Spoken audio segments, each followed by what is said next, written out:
Good morning class nine. आज हम कुंडलियों का कुंडलियाँ जो हैं अभ्यास पुस्तिका से साहित्य सागर की अभ्यास पुस्तिका से जो कुंडलियाँ हैं गिरधर की, उनकी कुंडलियों के प्रश्नों उत्तर जो हैं उनका समाधान कर रहे हैं। तो पेज नंबर 114 पर हूँ मैं। उसमें ग भागे बकुचा बांधे मूठ राति को झारी बिछावे पंक्ति का आशय स्पष्ट कीजिए।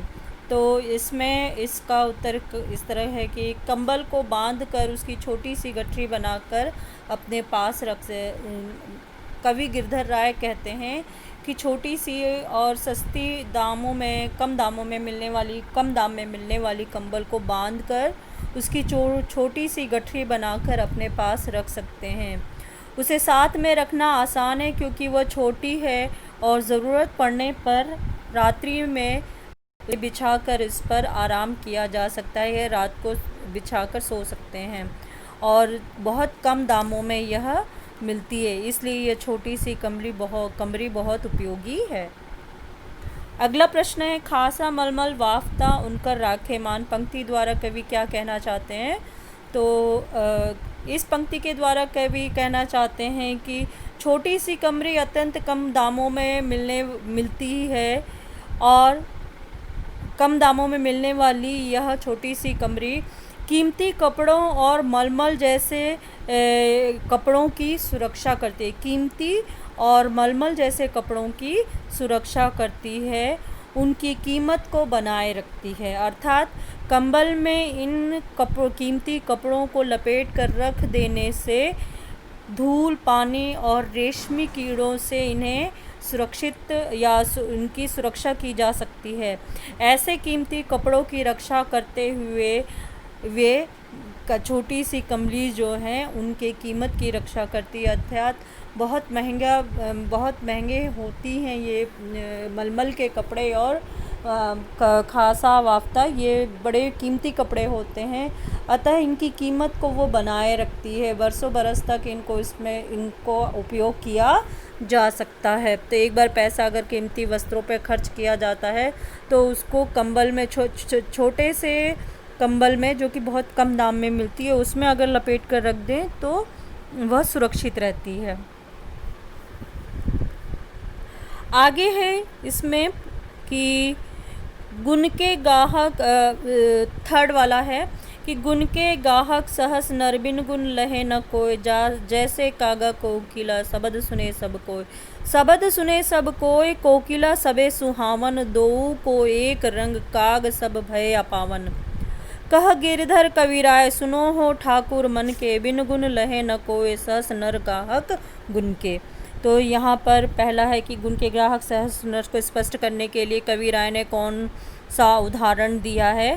तो कवि ने गुणों का महत्व स्पष्ट करने के लिए कौवे और कोयल का उदाहरण दिया है, क्योंकि कोयल व कौवा रंग रूप में एक समान है, परंतु कोयल को गुणी और कौवे को अवगुणी के रूप में दिखाया गया है या प्रस्तुत किया गया है। तात्पर्य यह है कि कोयल की मधुर वाणी होने के कारण वह जनमानस में प्रिय है, जबकि कौवा अपनी कर्कश वाणी के कारण सभी के लिए अप्रिय है। तो अप्रिय है और सबसे अपमान पाता है। अतः हमें अपने मन में ये बात गांठ बांध लेनी चाहिए कि संसार में केवल गुणी व्यक्तियों को ही महत्व दिया जाता है, गुणहीन व्यक्ति का कहीं कोई अस्तित्व नहीं होता है।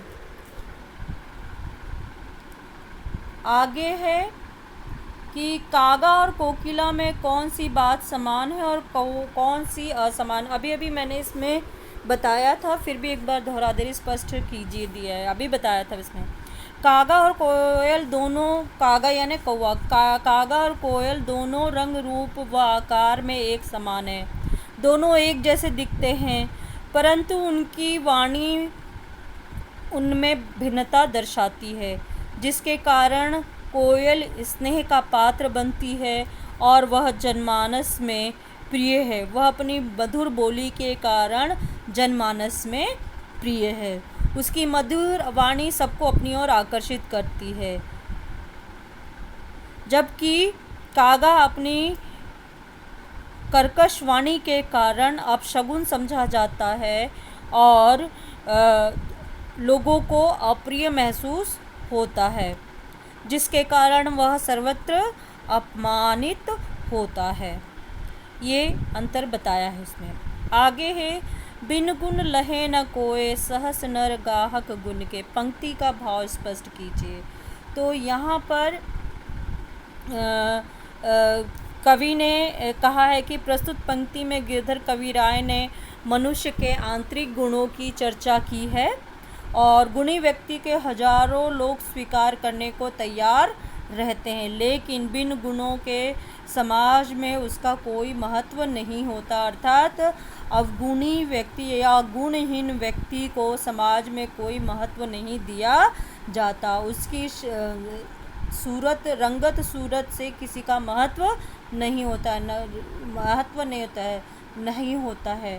व्यक्ति का महत्व उसके गुणों से, उसके कार्यों से होता है। उसके गुणों से वह पूजा जाता है, उसके गुणों से वह सम्मान पाता है।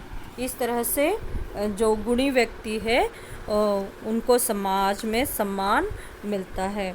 आगे है घ कुंडली, उपरोक्त कुंडलियों का केंद्रीय भाव स्पष्ट कीजिए तथा बताइए कि इस कुंडली द्वारा क्या संदेश दिया गया है। तो इस कुंडली का यानी कि गुण के गाहक सहस नर, इसका जो है उसका केंद्रीय भाव जो है वो यह है कि गिरधर कविराय जी ने गुणी व्यक्ति के महत्व को दर्शाया है। कवि कहते हैं कि गुणी व्यक्ति को सभी अपने नज़दीक रखने का प्रयास करते हैं, जबकि अवगुणी और गुणहीन व्यक्ति को कोई नहीं पूछता है, सभी उनसे दूरी बनाए रखते हैं। और इसके लिए वे उदाहरण देते हैं कौवा और कोयल का। दोनों ही रंग रूप में एक है, परंतु कौवे को उसकी कर्कश आवाज़ की वजह से कोई सुनना पसंद नहीं करता है और लोगों के द्वारा भगा दिया जाता है। वहीं जब कोयल सुरीली आवाज़ में बोलती है तो लोग उसे पसंद करते हैं और वह सबके लिए प्रिय बनती है। तो कोयल अपनी मधुर वाणी और सुरीली आवाज़ के कारण जनमानस में प्रिय है। अतः हमें अपने जीवन को कोयल के समान गुणवान बनाना चाहिए। यही इसका अर्थ है। इसमें संदेश कवि ने इस कुंडली में संदेश दिया है कि व्यक्ति को अपने व्यवहारिक गुणों का क्या करना चाहिए, विकास करना चाहिए। उसे अपने आंतरिक गुणों का विकास करते हुए जीवन जीना चाहिए, क्योंकि महत्व उसके आंतरिक गुणों का है, उसके चाल चरित्र का है, उसके कार्यों का महत्व अधिक है। तो कवि ने इसमें संदेश दिया है इस दोहे में कि व्यक्ति को अपने अंदर के आंतरिक गुणों का विकास करना चाहिए और उसकी तरफ ध्यान देना चाहिए। बाहरी साज सजावट से बचकर रहना चाहिए।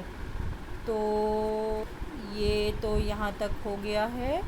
और अब मैं ऐसा करती हूँ कि आगे जो है साईं सब संसार में मतलब का व्यवहार, ये अगले आने वाले जो वीडियो है उसमें मैं आपको कराऊंगी। तब तक आप इनके प्रश्नोत्तर करके रखिए, अपना ध्यान रखिए।